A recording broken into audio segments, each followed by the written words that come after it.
की, बोलो शीतला माता की, बोलो नवदुर्गा माता की, बोलो नवचंडी माता की, बोलो नवज्योतियों की, बोलो नवरात्रियों की, बोलो लखन सिया रामचंद्र की, पवन सुत हनुमान की, उमापति महादेव की, बोलो रे भाई सभी संतन की, बोलो रे भाई सभी भक्तन की, धर्म की अधर्म का, प्राणियों में विश्व का गौवन सत्य बंद हो, भारत अखंड हो, भारत माता की, भारत माता की, भारत माता की, श्री राम जन्मभूमि की, श्री कृष्ण जन्मभूमि की, काशी विश्वनाथ मथुरा की, बोलो अपने माता पिता की जय। आज बड़ी खुशी की बात है कि यहाँ महाकाली नगर परिसर में माता शीतला के इस भव्य प्रांगण में नव दुर्गा का उत्सव, नवरात्रियों का उत्सव, यह नवरात्रि पर्व पर आयोजित यह मंदिर परिसर में शस्त्र पूजन के इस कार्यक्रम में यहाँ उपस्थित अंतर्राष्ट्रीय हिंदू परिषद के द्वारा राष्ट्रीय बजरंग दल के हमारे विदर्भ प्रांत के महामंत्री आदरणीय भाई हजेंद्र ठाकुर जी, यहाँ उपस्थित मेरे साथ राष्ट्रीय बजरंग दल के नागपुर जिला के महामंत्री भाई नीलेश गुप्ते जी, यहाँ उपस्थित हमारे समाज के गौरव और जो जिनकी वाणी में एकदम, जिनके लिखान में एकदम माँ सरस्वती प्रसन्न रहती है, ऐसे आदरणीय पटले जी, हमारी पटले दीदी, और यहाँ उपस्थित मेरी माताएं, मेरे बच्चे, मेरी बहनें एवं सभी हिंदू साथियों। मित्रों, आज हम नवरात्रि के इस महान पर्व पर शस्त्र पूजन यह कार्यक्रम अंतर्राष्ट्रीय हिंदू परिषद, राष्ट्रीय बजरंग दल, राष्ट्रीय महिला परिषद, छात्र परिषद और हिंदू परिषद के विभिन्न आयामों के माध्यम से पूरे देश भर में जिस दिन माता की स्थापना हुई उस दिन से लेकर के ये पूरे 9 दिन तक पूरे देश भर में जगह जगह पर जहां सार्वजनिक पंडालों में माता की मूर्ति की स्थापना की गई है, जहां पर सोशल गैदरिंग हो रही है, कहीं चौराहों पे, कहीं चौकों में, हर जगह पर शस्त्र पूजन कार्यक्रम करने का संकल्प डॉक्टर प्रवीण भाई तोगड़िया जी के माध्यम से लिया गया और हमें वहां आदेश दिया गया। और उस कड़ी के तहत आज मुझे बड़ा गर्व होता है कि हिंदू हृदय सम्राट डॉक्टर प्रवीण भाई तोगड़िया जी के आदेश को सर्वोपरि मानकर भारत का हिंदू समाज आज पूरे देश भर में हर शहरों में अलग अलग जगह पर यह शस्त्र पूजन का कार्यक्रम ले रहा है। इसी कड़ी में ठाकुर साहब कल भी शस्त्र पूजन के कार्यक्रम में थे, परसों भी थे, कलमना में, कामठी में, रामटेक में, नागपुर में, हर जगह पर यह कार्यक्रम हमारे विदर्भ प्रांत में भी भंडारा, गोंदिया, वर्धा, अमरावती में यह लिया जा रहा है।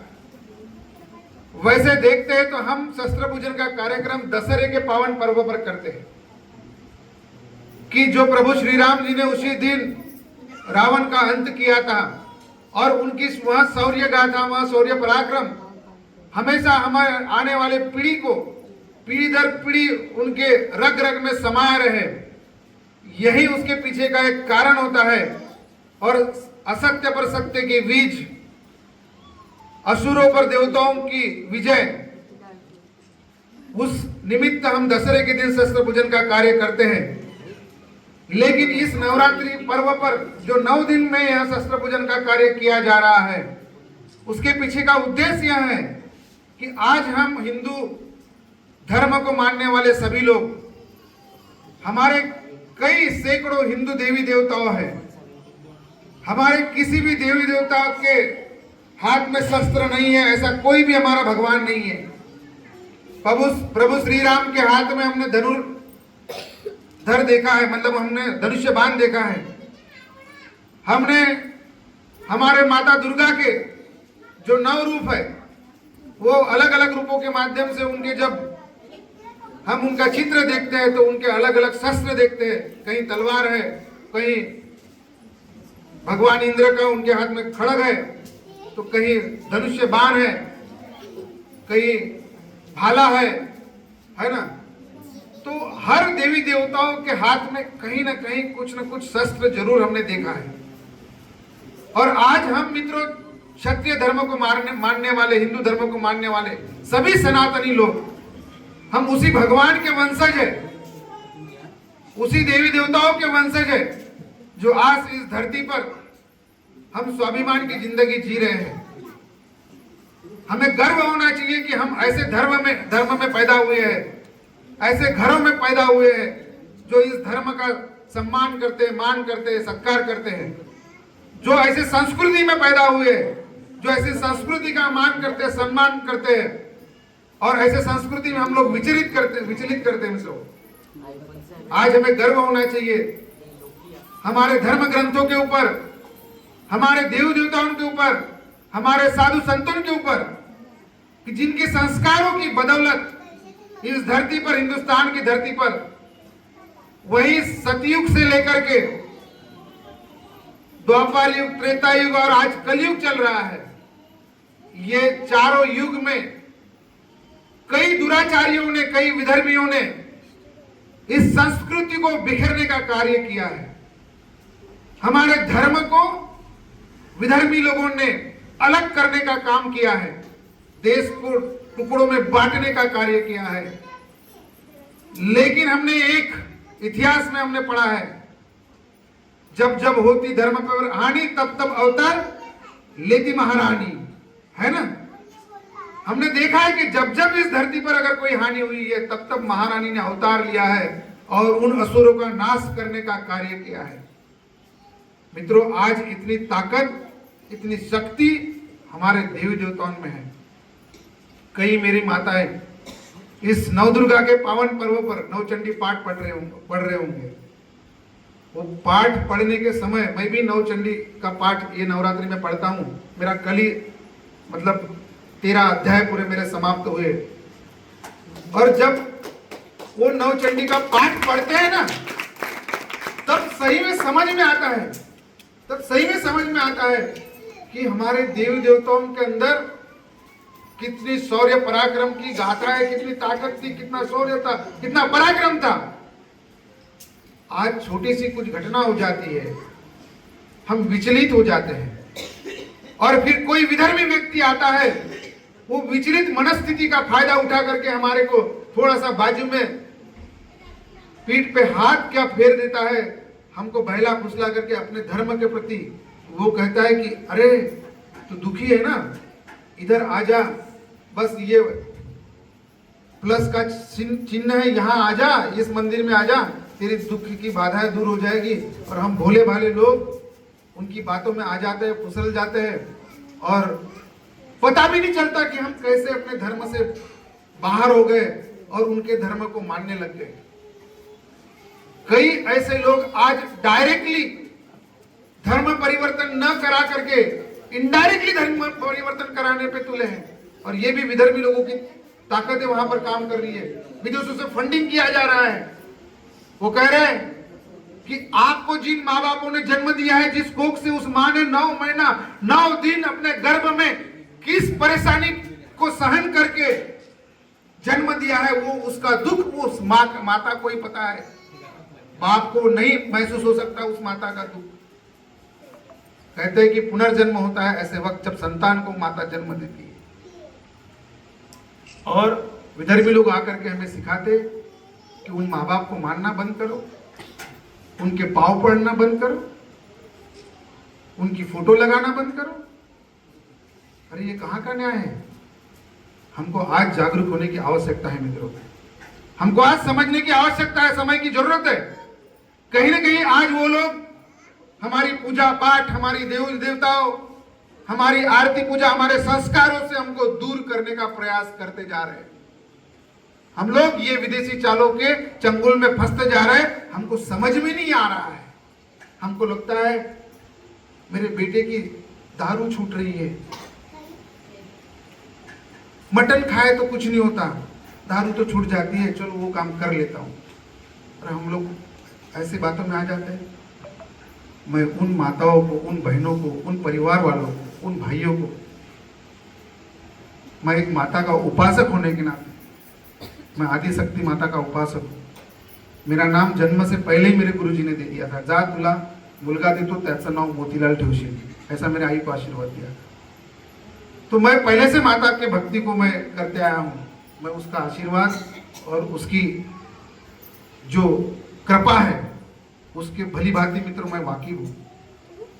अरे 9 दिन 9 रात्रि का ये जो पर्व है ना, दिल से उस माता की भक्ति में तन मन से लग जाओ, और जो आपके जीवन में दुख होंगे, जो दर्द होंगे, जो परेशानी होगी, सच्ची भावना से वो माता के चरणों में रख दो, समर्पित भावना से, बिना कोई छल कपट से। मेरा ये दावा है कि वो नवरात्रि के अगर आपने 9 दिन 9 रात के उपवास किए और माता की सही मायने में सच्चे मन से, सच्चे दिल से अगर भक्ति कर दी, तो आपके जीवन में कोई दुख नहीं रहेगा। दुख अगर आया भी तो उस दुख को कैसे दूर करना, उतनी हिम्मत आपको माता दे देगी, उतनी ताकत आपको दे देगी। इतनी ताकत उस भक्ति में। मुझे मेरे भाई ने बताया यहां पर कि आज यह मंदिर की ये चमत्कार है कि माता स्वयंभू जमीन से यहां पर उत्पन्न हुई है। हमारे महाकाली नगर के नगर वासियों के लिए ये सौभाग्य की बात है। और ये भी चमत्कार कम नहीं है कि हमारे जो पंडित जी है और कुछ मेरी यहाँ बहनों का उल्लेख हुआ कि उनके साथ में माता साक्षात बात करती है। तो ये कैसे पॉसिबल है? और सही में उनके अगर बात करोगे तो आपको समझ में आएगा कि माता उनसे बात करती है। उनसे जब बात करोगे तो इसको साइंस झुटला देगा, लेकिन अध्यात्म जो है इस धर्म का, इस संस्कृति का, ये अध्यात्म ये आज का नहीं है, ये सदियों पुराना अध्यात्म है, सदियों पुरानी संस्कृति है। मित्रों, आज इसको हमको पकड़ कर रखने की आवश्यकता है। अगर आज हमने हमारे संस्कारों की कीर्ति, हमारे संस्कारों का बखान, हमारे संस्कृति का रीति रिवाज अगर हमारे बच्चों को अगर हम आगे नहीं बढ़ाने का कार्य किए, तो ये विदर्भी लोग कब हमारे बच्चों को हमारे धर्म से, हमारे संस्कृति से दूर कर लेंगे, हमें पता ही नहीं चलेगा। और आज ये लोग अपने साजिश पे कई सालों पहले से काम करना शुरू कर दिए हैं। हम लोग बट रहे जातियों में, तू तेली, तू माली, तू कुंवार, तू मरार, तू कोड़ी, तू माड़ी, हम लोग बट रहे। और ये लोग हमें बांटने का कार्य कर रहे हैं। लेकिन ये लोग एक ही एजेंडा पे काम कर रहे हैं कि 2047 ये उनका होगा, 2047 ये राष्ट्र मुस्लिम राष्ट्र बनेगा। इस एजेंडे में कई सालों से ये लोग काम कर रहे हैं। पहले हमको लगता था कि शायद ये लोग जो काम कर रहे हैं, इनके धर्म के कुछ अशिक्षित लोग, अनपढ़ गवार लोग टेररिस्ट एक्टिविटी में सम्मिलित हो गए, ऐसा हम सोचते थे। जो सुशिक्षित लोग हैं, क्योंकि वही लोग पकड़ाए जाते थे देश विरोधी गतिविधियों में। लेकिन तब समझ में आया हमको, क्योंकि मैं भी एक खुद व्यापारी हूं, मेरा भी व्यवसाय है, मेरा भी परिवार है। लेकिन तब समझ में आया हमको कि जब पुणे का बेकरी कांड होता है और वहां एनआईए की छापेमारी में 2 बड़े डॉक्टर सम्मिलित पाए जाते हैं, एमबीबीएस डॉक्टर सम्मिलित पाए जाते हैं। जबलपुर में छापेमारी होती है एनआईए की, वहां पर हाई कोर्ट के 2 वकील पकड़ाए जाते हैं पूरे दस्तावेजों के साथ कि 2047 में ये राष्ट्र कैसा मुस्लिम राष्ट्र बनेगा, उसके दस्तावेजों के साथ मित्रों 2 वकील पकड़ाए जाते हैं। कितने ऐसे देश में उदाहरण है। पूरी कम्युनिटी एक होकर के, उनके कम्युनिटी में भी अलग अलग प्रकार के वो लोग हैं, लेकिन पूरी कम्युनिटी एक होकर के देश विरोधी गतिविधियों में आज सम्मिलित होकर के कार्य कर रही है। तो फिर हम क्यों नहीं देश हित में सब कम्युनिटी मिल करके देश हित में क्यों लिए मेरा राष्ट्र हिंदू राष्ट्र हो, मेरी बहन की इज्जत बचे, मेरे बेटे की इज्जत बचे, मेरे बेटे का भविष्य बचे, मेरी माताओं की इज्जत बचे, इस विषय को लेकर के हम आज एक होकर के क्यों ना कार्य करें। इसमें क्या बुराई है, ये सोचने की आवश्यकता है और ये समय की आवश्यकता भी है मित्रों। हम 5 बहन भाई थे, यहां जो मेरी माता है या मेरे उम्र में जो बहन भाई बैठे हैं, शायद आप भी 4, 5, 6 रहे होंगे, बराबर है। बस 2 मिनट लूंगा, मुझे पता है आरती करना है। लेकिन आज हमारे कितने मेरे उम्र के या मेरे से छोटे उम्र वालों के अभी कितने बच्चे पैदा कर रहे हो आप लोग? एक नारा दिया था पहले कुछ देश विरोधी सरकारों ने, है ना, हम तो हमारे तो बाद में तो आया था मुलापेक्षा मुलगी बरी प्रकाश देते दोनों गरी। अभी तो उच्च शिक्षित परिवारों में, ये बात मेरी ध्यान से सुन लो और ऑब्जर्व भी करना, अभी तो उच्च शिक्षित परिवारों में ऐसा संस्कार आने लग गया है मित्रों, जो बच्ची अच्छी पढ़ी लिखी MS हो गई, कोई MD हो गई या कोई बड़े पद पे चली गई, IT इंजीनियर बन गई, 50 लाख रुपए का पैकेज है, तो उसके लायक वर ढूंढना है तो 1 करोड़ का पैकेज चाहिए उसको। तो ये जो 1.5 करोड़ रुपए जो इनके पास में आ रहे हैं ना, इनको क्या लगता है काहे को बच्चे पैदा करना, कौन उनकी सींची पोटी साफ करेगा, कौन स्किन को खराब करेगा।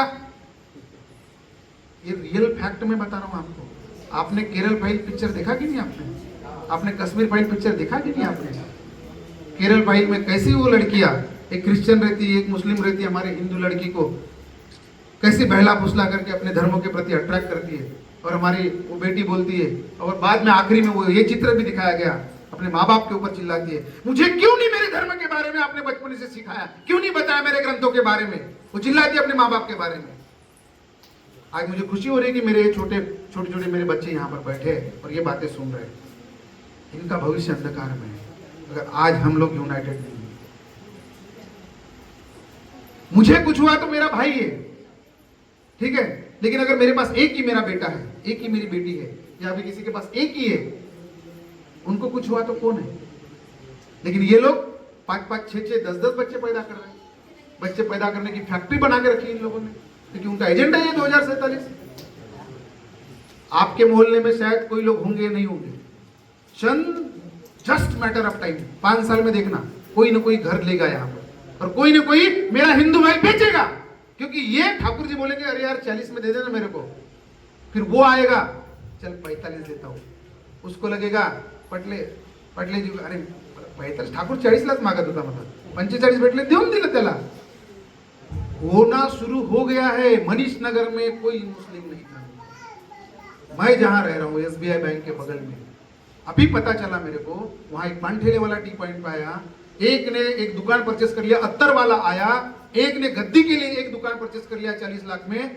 मेरा एक प्लॉट है मेन रोड टच, आज मेरे पास एक मैसेज आया कि भाई साहब आपका प्लॉट किराए से मिलेगा क्या? मैंने कहा कौन है? बोले एक फर्नीचर वाला है। तो मैं समझ गया फर्नीचर वाला कौन हो सकता है, मैंने कहा मुस्लिम है क्या? नहीं दूंगा। मैंने कहा मैं नहीं कमाऊंगा, नहीं देना है। मैं मेरे इथिक्स पे काम करना शुरू कर दिया, क्योंकि मुझे ये बात का मेरे दिल और दिमाग में पक्का मैसेज गया है कि अगर मेरा धर्म सुरक्षित है तो मेरा देश सुरक्षित है, और मेरा देश सुरक्षित है मित्रों तो मैं सुरक्षित हूं। मेरा व्यवसाय तभी सुरक्षित है जब मेरा धर्म सुरक्षित है और मेरा देश सुरक्षित है। मेरे बच्चे तभी सुरक्षित है जब मेरा धर्म सुरक्षित है और मेरा देश सुरक्षित है। मेरी बीवी तभी सुरक्षित है, मेरी बेटी तभी सुरक्षित है जब मेरा धर्म सुरक्षित है और मेरा देश सुरक्षित है।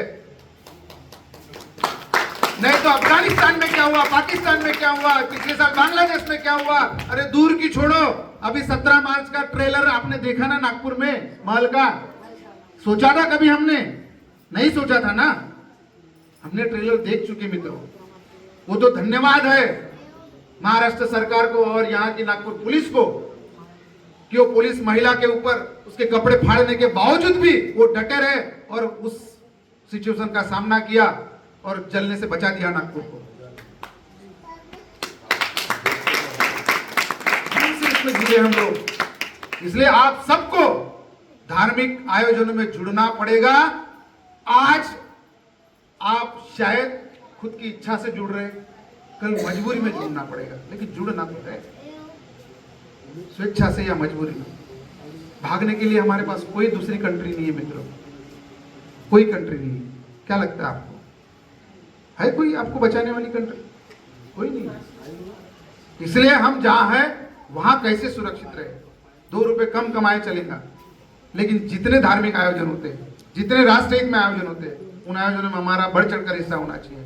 और इसी संकल्पना को लेकर के डॉक्टर प्रवीण तोगड़िया जी ने अंतरराष्ट्रीय हिंदू परिषद, राष्ट्रीय बजरंग दल, राष्ट्रीय महिला परिषद, राष्ट्रीय मजदूर परिषद, हिंदू एडवोकेट फोरम, हिंदू व्यापारी फोरम, ऐसे अनेक आयाम, 14-15 आयाम सारे हिंदू धर्मियों को एकत्रित करने के लिए उन्होंने बनाए हैं। फिर वहां बच्चे के लिए भी मेरा किड्स अहेड करके, बच्चे ही आगे, मेरी युवतियों के लिए ओजस्विनी करके है, मेरी महिलाओं के लिए राष्ट्रीय महिला परिषद है। मेरा हिंदू कोई अगर कानूनी पचड़े में फंसता है तो उसको फ्री में कैसे उसको कानूनी सलाह मिले, उसके लिए हिंदू एडवोकेट फोरम है ना।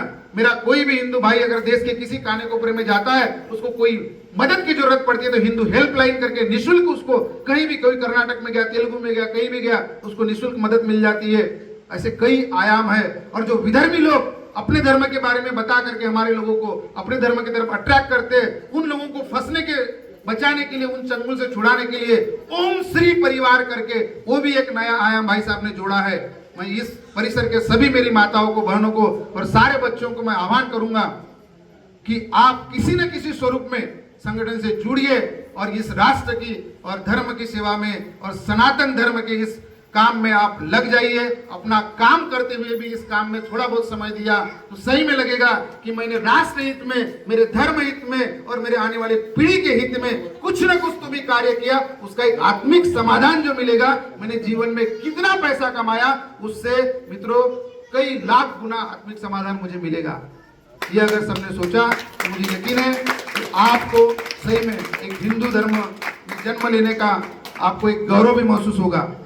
आज आपने मुझे यहाँ पर बुलाया, बोलने का अवसर दिया, मेरा मान सम्मान किया, इसलिए मैं यहाँ शीतला माता मंदिर कमेटी की का और आदरणीय हमारे ठाकुर जी और सभी यहाँ बैठे हुए भाई बहनों का मैं आभार व्यक्त करता हूँ और दिल से धन्यवाद देता हूँ। जय श्री राम, जय श्री राम, जय श्री राम, बोलो नवदुर्गा मैया की धन्यवाद। जय हिंद, जय भारत।